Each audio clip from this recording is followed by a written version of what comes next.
Good day. Today I'd like to talk a little bit about what's happening in Ukraine, what's been happening in the Bakhmut region with apparently the closure of that chapter of the Ukraine-Russian war, with Yevgeny Prigozhin claiming now that Bakhmut has been completely taken by the Wagner forces. Something which is quite likely to be disputed for some period of time by the Ukrainians, based upon some of their previous actions when the Russian forces have taken towns in the east of Ukraine over the last few months. The fighting in Bakhmut, from all reports and videos, Telegram channels, Twitter, has just been hell on earth. Absolute barbaric fighting. Constant shelling, thousands of shells being launched each day. Heavy bombing starting in the last few weeks, with Russian Fab 500s and bigger bombs being dropped. Close fighting. Some of the videos that you can see online showing people fighting room to room in apartment blocks, people firing rocket-propelled grenades down hallways and down stairwells, stair shafts at one another. The devastation of the town of Bakhmut and other cities in Ukraine is almost complete. Looking at some of the drone and high elevation photographs and video of the area, it's astounding. It's quite mind-boggling. It's difficult to comprehend.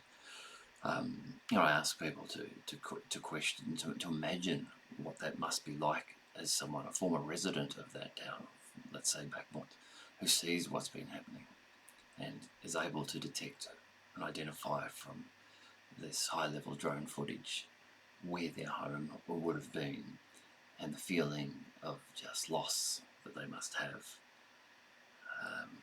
when seeing the area that they've grown up in, that their children have grown up in, that their parents have perhaps grown up in, devastated, levelled. Some buildings burnt out, some buildings still standing, some buildings completely pulverised and turned to rubble. Nothing left, nothing to go back to, no home to return to.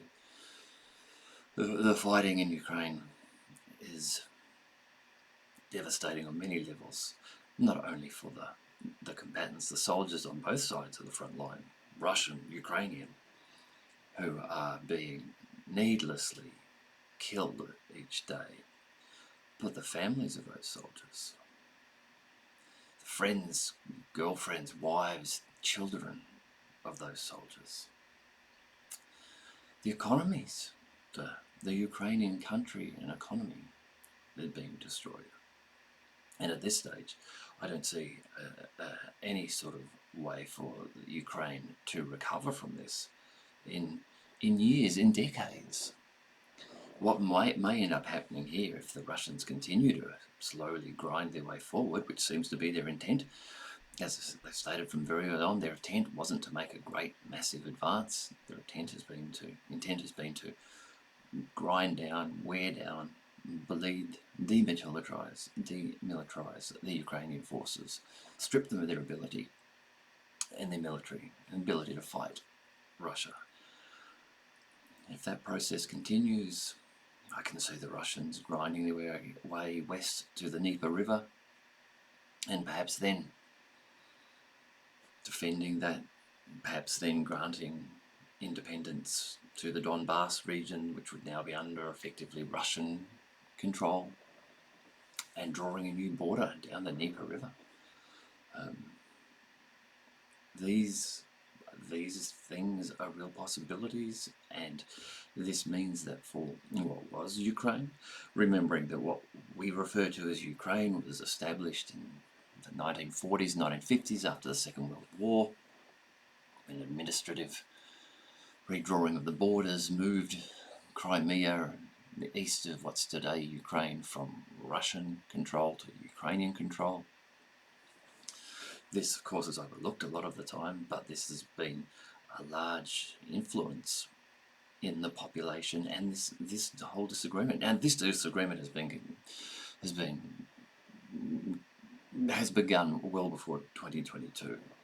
This disagreement, fighting this started in 2014. It's been 8 years. 8 years where the Ukrainian government, from the west of the Ukraine, has been shelling the east. The Donetsk city has been undergoing random shelling for 8 years. And this divide, or at least a gradient that exists within the Ukraine, of the western side of Ukraine, Ukrainian speaking, more Western aligned, to the eastern side of Ukraine, Russian speaking, more Russian aligned. This division has been there and hasn't been well addressed. In the Western media, isn't really talked about. But I've seen studies and surveys done indicating a clear gradient from west to east of increasing Russian support as you move from west to east across the country. Clearly the Luhansk and Donetsk regions of the Donbass wanting to become independent, something which was denied by the Ukrainian government, and something which perhaps, had that been agreed to, may have avoided this entire war, special military operation from the Russian viewpoint, war from the west, and would have led to thousands, tens of thousands, hundreds of thousands of young men still being alive today. Some of the numbers being reported are frightening in the size and the scale of the casualties, and many of them dead. Tens of thousands, perhaps 100,000 or more in this year or so of fighting. And this could have been avoided. We've got to remember that there was a period of time only a year ago, early 2022, when Ukrainian President Zelensky was preparing to speak with the Russians, and Boris Johnson visited and said that that wouldn't be happening, that they would lose all Western support, and that opportunity to negotiate at that stage has been lost. Now, had negotiations occurred at that stage, well, who can say what may have occurred, but what may have happened would have been an agreement to grant independence to the Donbass region, and at that stage the Russian forces, who had already entered into the Ukraine, may well have pulled back to the Russian border, or at least pulled back to the independent border created for the Donbass, to ensure that Ukrainians didn't continue to shell those regions. And we may have found that we would have avoided the sanctions that have been imposed by the West upon Russia, which in many cases seem to have backfired. For example, the price put on the fuel cap, oil cap placed by the West, which has seemed to have just led to higher oil and energy costs for the West, where they are now rebuying rebranded Russian oil and gas being sold through third parties. That opportunity to negotiate should have been perhaps taken at that time, and from a planetary peace, from a respect for life position, for an interest of the European economies and the welfare of people in Europe, we perhaps may have been in a far better position than we are today.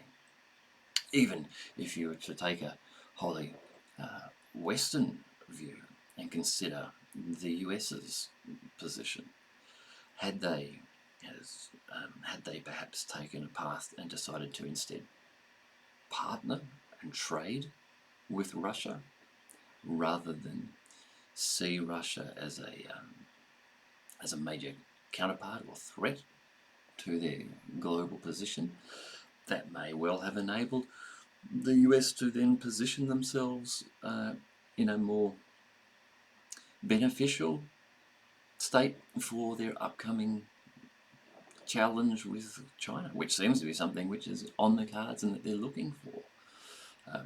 As it turns out, their activities in Ukraine have certainly pushed Russia into the arms of the Chinese, where now publicly Xi Jinping and Putin have expressed their desire to work closely together in all levels.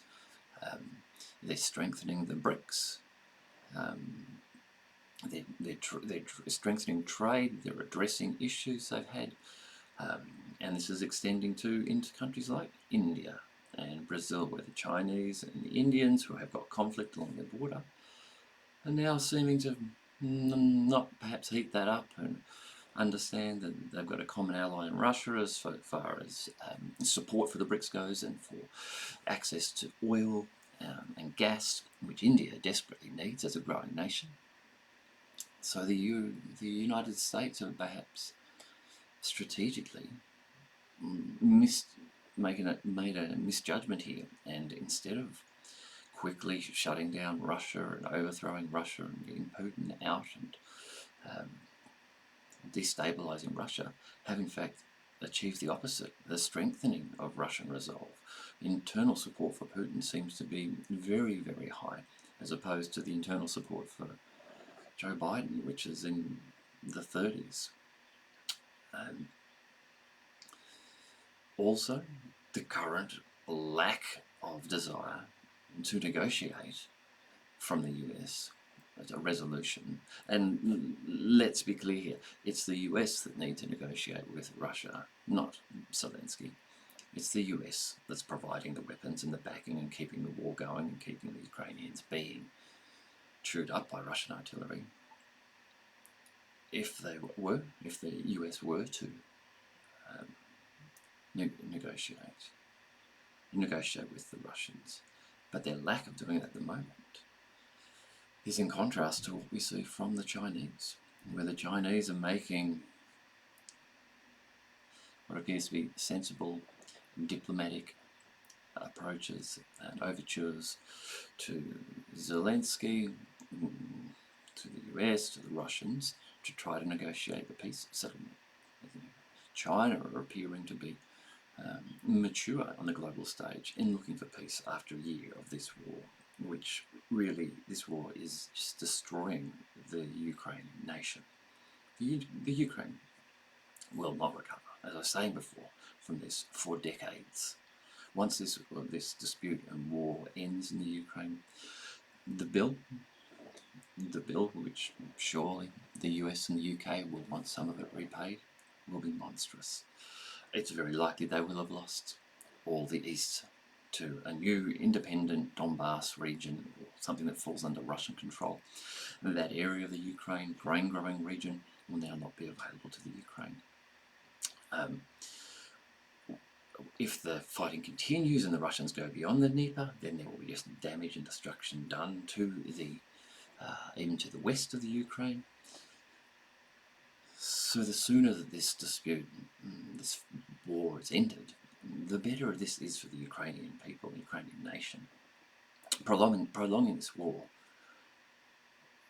is at this stage just seems to be a dreadful, masochistic idea, something that is not going to help Ukraine.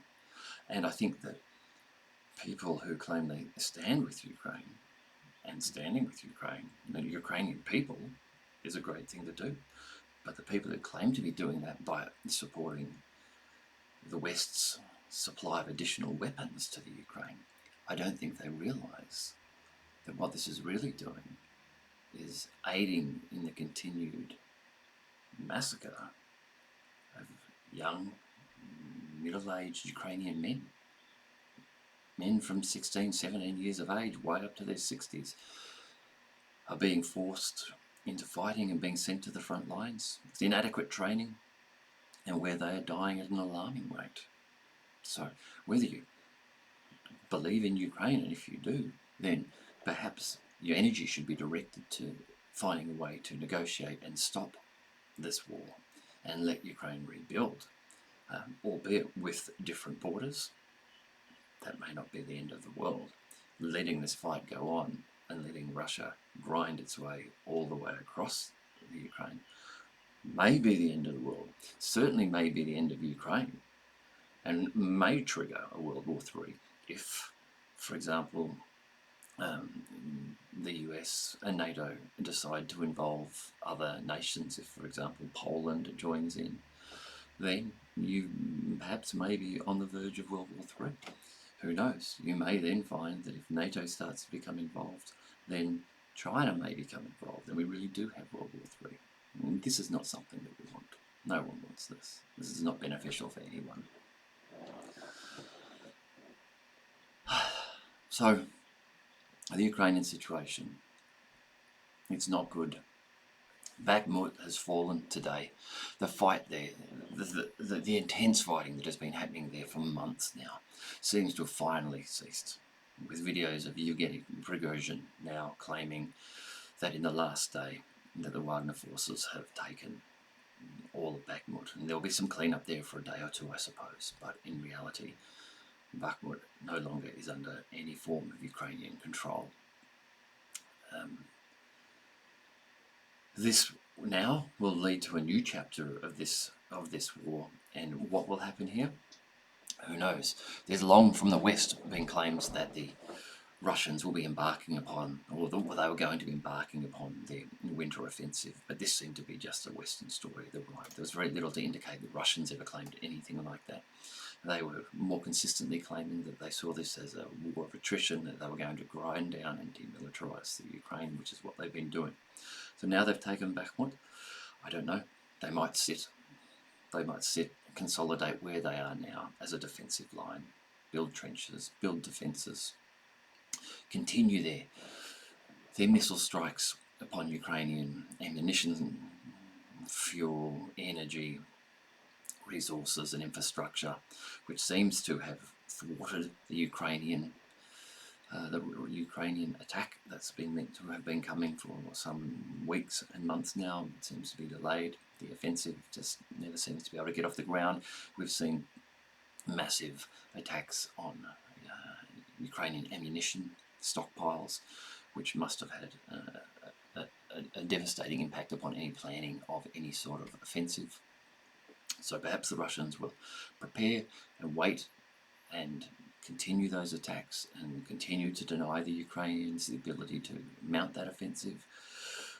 And that's going to push the Ukrainians to a position where they will need to either negotiate or effectively, perhaps even surrender, so as to just stop the continued devastation of their country.